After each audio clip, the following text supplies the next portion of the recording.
الحمد لله الحمد لله رب العالمين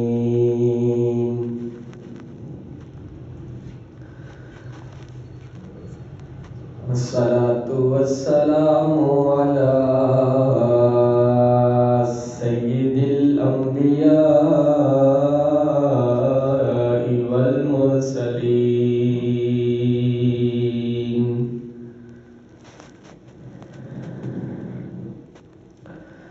والصلاة والسلام على خاتم الأنبياء والمرسلين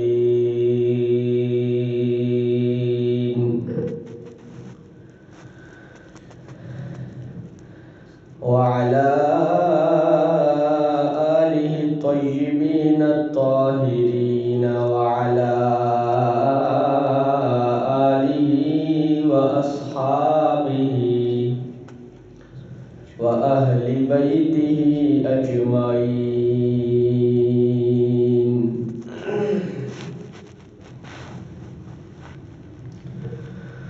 أما بعد فأعوذ بالله من الشيطان الرجيم. بسم الله الرحمن الرحيم.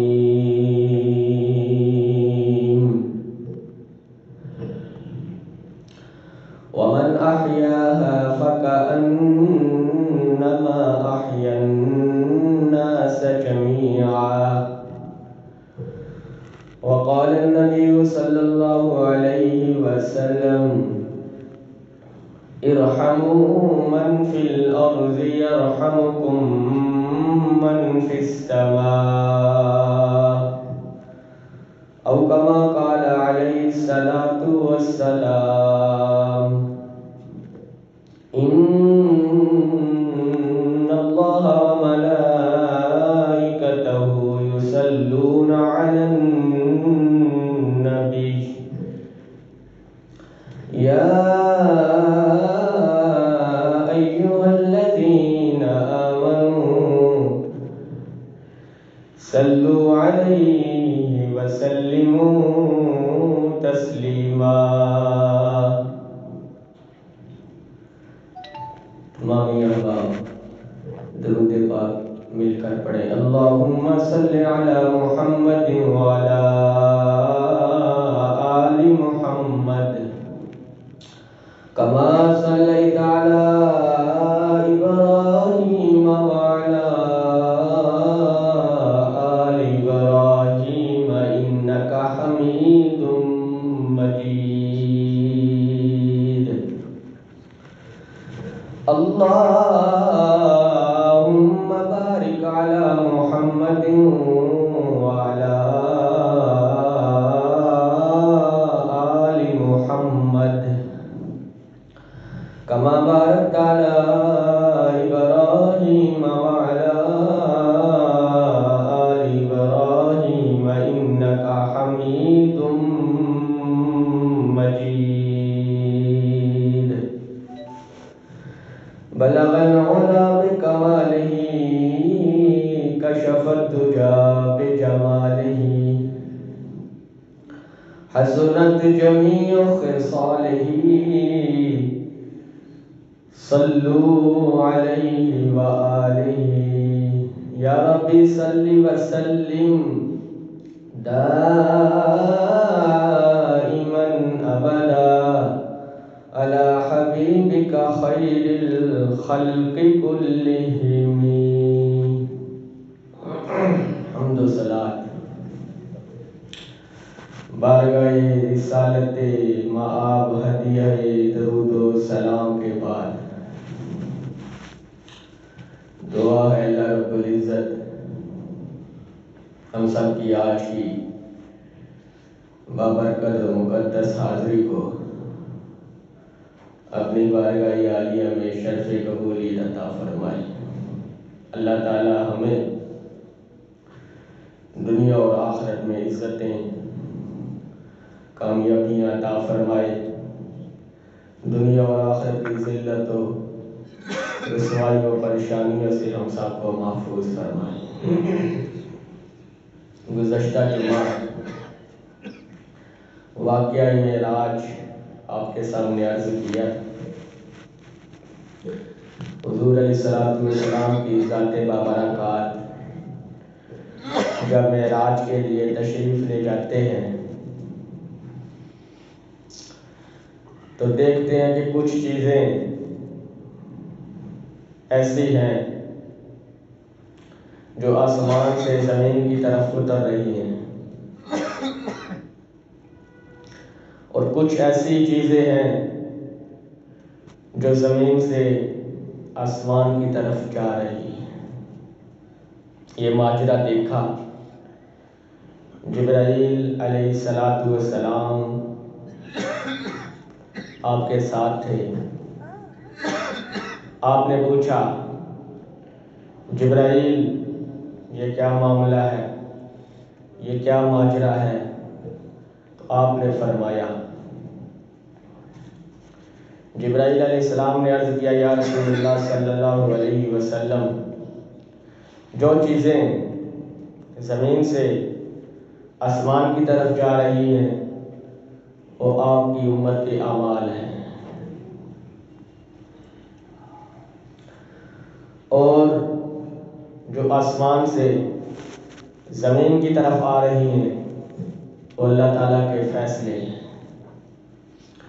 اچھے اعمال اوپر جائیں گے، اچھے فیصلے آئیں گے، برے اعمال اوپر جائیں گے، پھر اسی حساب سے فیصلے آئیں گے۔ معلوم یہ ہوا اچھے فیصلوں کا سبب اچھے اعمال ہیں، برے فیصلوں کا سبب برے اعمال ہیں۔ فَمَن يَعْمَلْ مِثْقَالَ ذَرَّةٍ خَيْرًا يَرَهُ وَمَن يَعْمَلْ مِثْقَالَ ذَرَّةٍ شَرًّا يَرَهُ۔ ذرہ برابر نیکی وہ بھی کل قیامت والے دن سامنے ہوگی۔ ذرہ برابر کسی نے کوئی گناہ کیا وہ بھی کل قیامت والے دن سامنے ہوگا۔ ہر چیز اس کے نامہ اعمال میں لکھی ہوگی۔ لا یغادر صغیرۃ ولا کبیرۃ الا احصاها۔ جب وہ اپنا نامہ اعمال دیکھے گا، اللہ فرمائے گا، اقرأ کتابک کفیٰ بنفسک الیوم علیک حسیبا۔ اے میرے بندے، اپنا نامہ اعمال خود ہی پڑھ لے، آج خود محاسبہ کر لے۔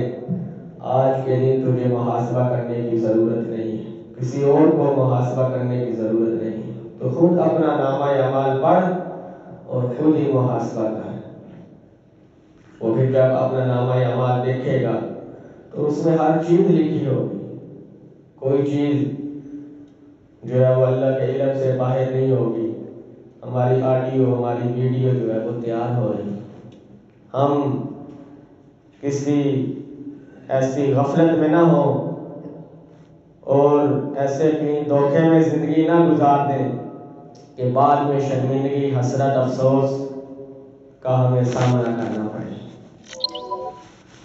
اس لیے اللہ کے ہاں ہر چیز کا ریکارڈ ہوگا۔ پھر جب وہ بندہ اپنا نامہ اعمال پڑھے گا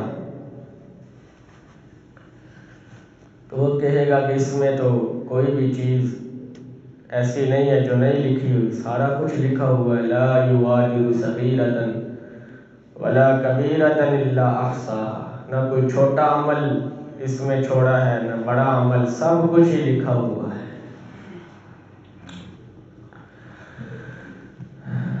تو اس دن پھر حسرت، افسوس، شرمندگی، پھر اس کا ہمیں سامنا کرنا پڑے گا۔ قرآن پاک میں اللہ فرماتا ہے، ظہر الفساد فی البر والبحر بما کسبت ایدی الناس۔ خشکی اور تری میں جو فساد برپا ہوتا ہے وہ تمہارے اپنے ہاتھوں کی کمائی ہے، تمہاری اپنی کرتوتوں کا نتیجہ ہے۔ تمہارے اعمال کا صلہ ہے، تمہارے بدعمالیوں کا نتیجہ ہے۔ وما كان الله ليظلمهم ولكن كانوا انفسهم يظلمون۔ اللہ فرماتا ہے میں تم پر ظلم نہیں کرتا، تم خود اپنی جانوں پر ظلم کرتے ہو۔ آج دیکھیں ہم کیا کر رہے ہیں، کس طرف جا رہے ہیں، کرنا کیا ہے، کر کیا رہے ہیں۔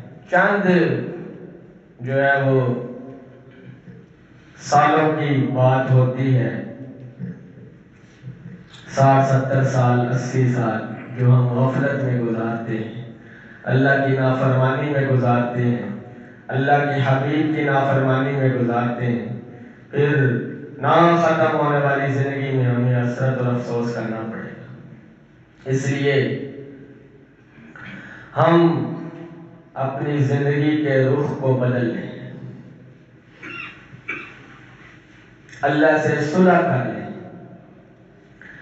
اللہ سے یاری لگا لیں، اللہ سے دوستی لگا لیں، اللہ سے تعلق بنا لیں۔ جو ہمارا پیدا کرنے والا ہے، ہمارا پروردگار ہے، حاجت روا ہے، مشکل کشا ہے، جس کے ہاتھ میں سب کچھ ہے، اس کے ساتھ تعلق ہی نہیں۔ کتنا ضروری اور اہم چیز ہے کہ ہمارا اس سے تعلق ہونا چاہیے، جس نے ہمیں پیدا کی ہے، جو ہمارا مالک ہے، خالق ہے، رازق ہے، سب کچھ اس کے ہاتھ میں ہے۔ میرے ہاتھ میں کچھ بھی نہیں ہے، میں کچھ نہیں کر سکتا۔ قرآن پاک میں اللہ ایسے بہت سارے مقامات پر اللہ فرما رہی ہے ہم کرتے ہیں، یہ میں نے کیا ہے۔ جب انسان کہتا ہے کہ میں یہ کرتا ہوں، اللہ کا عرش کانپتا ہے۔ اللہ فرماتا ہے دیکھو کام میں نے کیا، اور یہ کہتا ہے میں نے کیا۔ فرمایا تم سارے انسان مل جاؤ، ایک مکھی نہیں بنا سکتے۔ مکھی کتنی ٹیکنالوجی آج، کتنی جو ہے وہ مشینری تیار ہو چکی ہے، کتنے اعلیٰ درجے کے کیمرے اور پتہ نہیں کیا کیا چیزیں آج ہم نے تیار کی ہیں۔ اللہ فرماتا ہے تم سارے مل جاؤ، تم سے جو پہلے گزرے ہیں، جو تمہارے درمیان میں ہیں، جو تمہارے بعد آنے والے ہیں، تم سارے مل کر ایک مکھی نہیں بنا سکتے۔ قرآن پاک کی آیت کا ترجمہ ہے۔ اور پھر فرمایا اگر وہ مکھی تمہارے کھانے میں سے کوئی ذرہ اٹھا کر لے جائے تم اس کو پکڑ نہیں سکتے۔ ہم نے کیا کرنا ہے؟ اس لیے عاجزی اللہ کو پسند ہے۔ تکبر یہ شیطان کی علامت ہے، اس سے بندہ ذلیل و خوار ہو جاتا ہے۔ میں یہ کرتا ہوں، میں یہ ہوں۔ جب بندہ پھٹے پہ لٹا دیا جاتا ہے، نہلانے والے آ جاتے ہیں، غسل دینے والے آ جاتے ہیں، کفنانے والے آ جاتے ہیں، اس وقت وہ اس کی ہوشیاری چلاکی کہاں جاتی ہے؟ اس وقت وہ کیوں نہیں کہتا میں یہ کروں گا، میں وہ کروں گا؟ اس وقت وہ نہلانے کا بھی محتاج ہے، کروٹ دینے کا بھی محتاج ہے، غسل کروانے کا بھی محتاج ہے، کرنے کا بھی محتاج ہے، کفن پہنانے کا بھی محتاج ہے۔ کوئی کام نہیں وہ کر سکتا، حالانکہ تھوڑی دیر پہلے وہ بول رہا ہوتا ہے، سن رہا ہوتا ہے، دیکھ رہا ہوتا ہے، پکڑ رہا ہوتا ہے، چل رہا ہوتا ہے، سارا کچھ اس کا نظام حرکت میں ہوتا ہے، اس کے بعد وہ ختم ہو جاتا ہے۔ اس لیے عاجزی اللہ کے ہاں بڑی مبارک چیز ہے۔ فرمایا جس کو نرمی ملی اس کو ساری دین کی بڑائیاں مل گئی، اور جس سے نرمی چھین لی گئی اس کو اس سے سب کچھ چھین لیا گیا۔ تو ہم اپنے معاشرے میں دیکھیں کیا ہو رہا ہے۔ واقعہ میاں والی جس نے سب کو رلا دیا، کتنا شفاق باپ تھا، بدبخت اور ظالم باپ تھا۔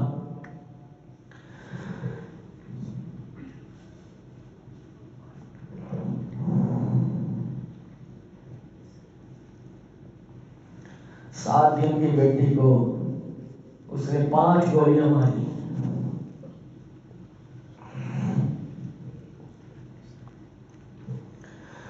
اللہ کے نبی علیہ السلام نے فرمایا جس کی پہلی اولاد بیٹی ہے، جس ماں نے پہلی اولاد بیٹی پیدا کی، وہ مبارکباد کی مستحق ہے۔ اور فرمایا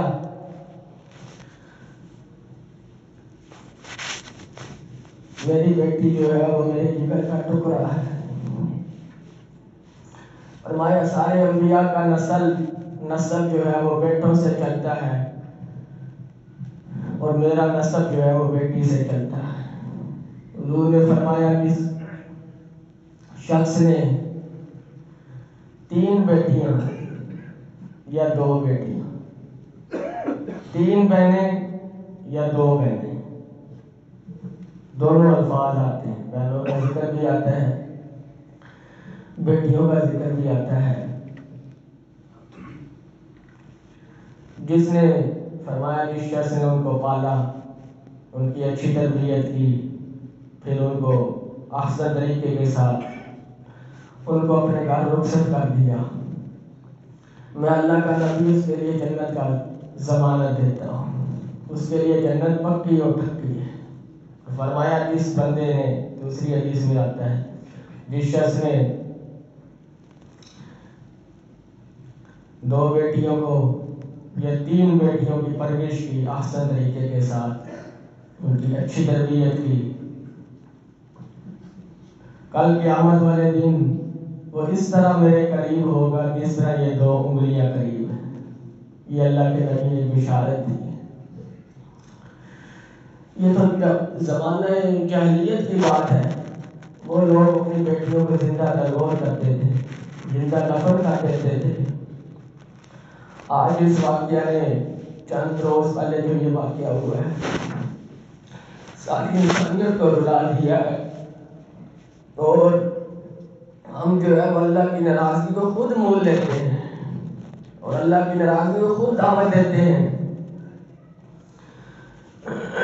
اس ماں پر کیا گزری ہوگی، مجھے بتائیں، اس میں کس کا کمال ہے؟ نہ مرد کا کمال ہے، نہ عورت کا کمال ہے۔ کتنے گھرانے ایسے دیکھے جاتے ہیں، جب بیٹی کا پتہ چلتا ہے کہ بیٹی کی پیدائش ہوتی ہے، وہ منہ بنا لیتے ہیں، اور بھائی اللہ کے نبی سے، اللہ کی نبی کی طرف سے جنت کی ضمانت ہے، مبارکباد کی جو ہے وہ ٹکٹ ملا ہے، مبارکباد ملی ہے ایسی عورت کو جو پہلی اولاد اپنی بیٹی چنتی ہے۔ اللہ تعالیٰ قرآن پاک میں فرماتا ہے یَهَبُ لِمَن یَشَاءُ إِنَاثًا وَیَهَبُ لِمَن یَشَاءُ الذُّکُورَ، فرمایا ہم جسے چاہتے ہیں بیٹیاں عطا کرتے ہیں۔ پہلی جو ہے وہ آیت کا ترجمہ بیٹیوں ہے، بیٹیوں والا ہے کہ ہم جسے چاہتے ہیں بیٹیاں عطا کرتے ہیں، اور جسے ہم چاہتے ہیں بیٹے عطا کرتے ہیں۔ اس میں عورت کا کوئی قصور ہے اگر اس نے بیٹی دے دی؟ طلاقوں تک بات آ جاتی ہے کہ ہم طلاق دے دیں گے اگر تم نے بیٹی دے دی۔ بھائی اس بیچاری کا کیا قصور ہے؟ اس کا کیا قصور ہے؟ اس کے ہاتھ میں تو کچھ نہیں ہے۔ تو اللہ کا نظام ہے اندر جو حرکت میں آتا ہے، فرمایا تم جاتے ہو ایک قطرہ ٹپکا کے واپس آ جاتے ہو، باقی ہمارا نظام آگے چلتا ہے، بیٹا بنا دیں بیٹی بنا دیں، یہ اللہ کا۔ اور یہ آپ کو میں بات بتاؤں، بہت مقدر والے وہ لوگ ہیں، نصیبوں والے وہ لوگ ہیں جن کو اللہ نے بیٹی عطا فرمائی، یہ کل قیامت والے دن جنت کا جو ہے سبب بنے گی۔ ہم بوجھ محسوس کرتے ہیں، ہمارے منہ بن جاتے ہیں، ایسے بدبخت صفاق باپ کو عبرت کا نشان بنانا چاہیے۔ ہم اس واقعہ کی پرزور مذمت بھی کرتے ہیں اور وقت کے حکمرانوں سے یہ اپیل کرتے ہیں ایسے باپ کو عبرت کا نشان بنایا جائے سب کے سامنے، تاکہ کل کو کوئی اٹھ کر ایسا قدم دوبارہ نہ اٹھائے جس سے جو ہے وہ اللہ بھی ناراض ہو جائے اور اللہ کا نبی بھی ناراض ہو جائے۔ فرمایا جب بیٹی پیدا ہوتی ہے اللہ تعالیٰ اعلان کرتا ہے فرشتوں کے ذریعے سے، جا کر اعلان کر دو، بتا دو ان گھر والوں کو کہ میں بیٹی کا بھی مددگار ہوں، بیٹی کا باپ کا بھی مددگار ہوں، میں خود ان کی مدد کروں گا۔ اور جب بیٹا پیدا ہوتا ہے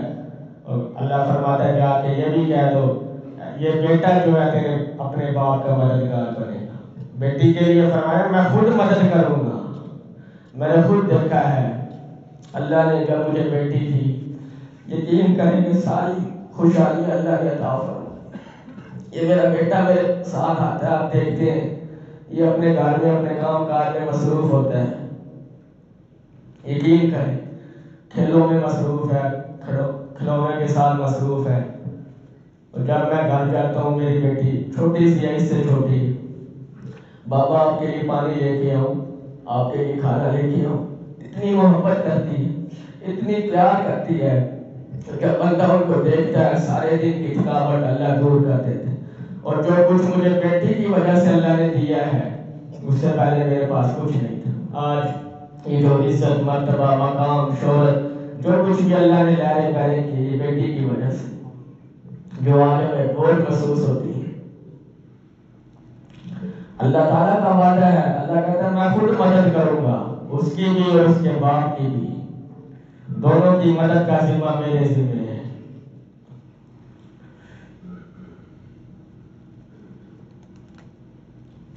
اس لیے ہمیں چاہیے, قرآن پاک میں اللہ فرماتا ہے وَإِذَا الْمَوْءُودَةُ سُئِلَتْ, جس بیٹی کو زندہ دفن کر دیا گیا یا مار دیا گیا. کتنے واقعات ہیں, یہ تو ایک واقعہ ہے جو سامنے آ گیا. تو اللہ فرماتا ہے کل قیامت والے دن اس سے پوچھا جائے گا تجھے کس جرم میں تجھے جو ہے وہ زندہ دفن کیا گیا تھا, کس جرم میں تجھے جو ہے وہ مارا گیا تھا, قتل کیا گیا تھا. کہ دور مرنے کا مقام ہے. ہمارے معاشرے میں یہ طرح طرح کے درندے پیدا ہو چکے ہیں جو آج ایسا جو ہے وہ کام سر انجام دے رہے ہیں,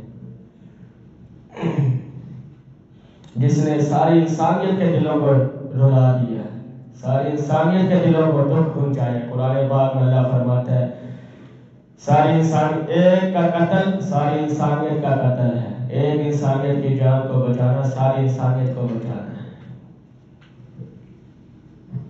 اس لیے بھائی ہم اللہ سے معافی مانگیں, اللہ سے توبہ کر لیں, اپنے زندگی کے رخ کو بدل لیں, رسم و رواج کو چھوڑ دیں, دور جاہلیت کے طور طریقوں کو اپنے اندر سے نکال دیں. اس ماں پر کیا گزری ہوگی جس نے بیٹی, او بھائی جس سے تو ملتا ہے, جس سے رات ہم بستر ہوتا ہے وہ بھی تو کسی کی بیٹی ہے. وہ تجھے نظر نہیں آیا, اسی نے اس کو جنا تھا, اسی نے اس کو پیدا کیا تھا, وہی اس کے وجود کا سبب بنی تھی. تو نے اس کو جو ہے وہ گولیاں مار دی اور اس کو جو ہے تو نے.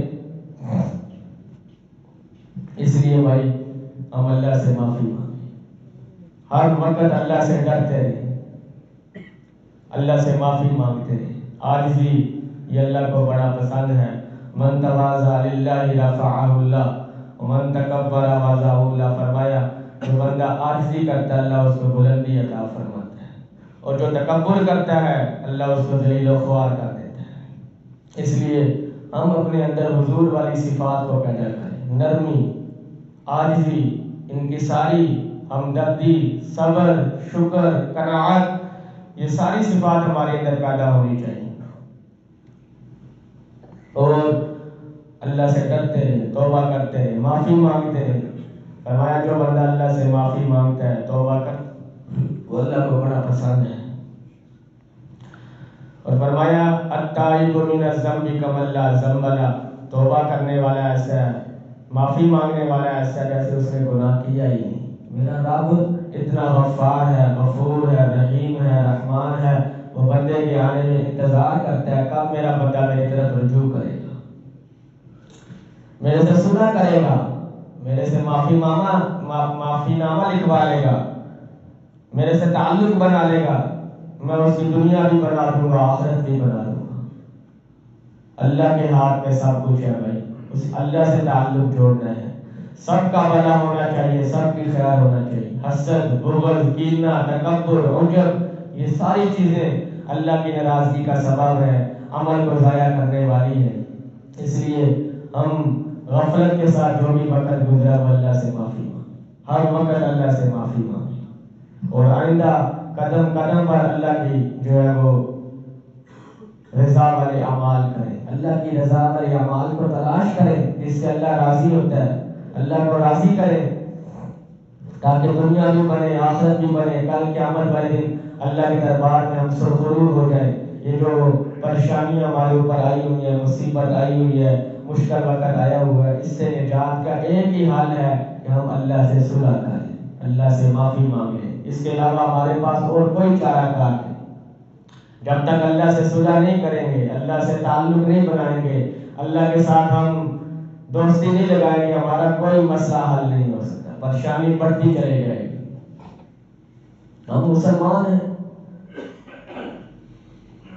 اللہ کے بندے ہیں، حضور کے امتی ہیں، اتنا پیارا مقدس دین اللہ نے ہمیں عطا فرمایا۔ ان الدین عند اللہ الاسلام، اللہ فرماتا ہے سب سے پسندیدہ جو مذہب ہے وہ اسلام ہے، اور فرمایا هو سماکم المسلمین، میں نے تمہارا نام مسلمان رکھا ہے۔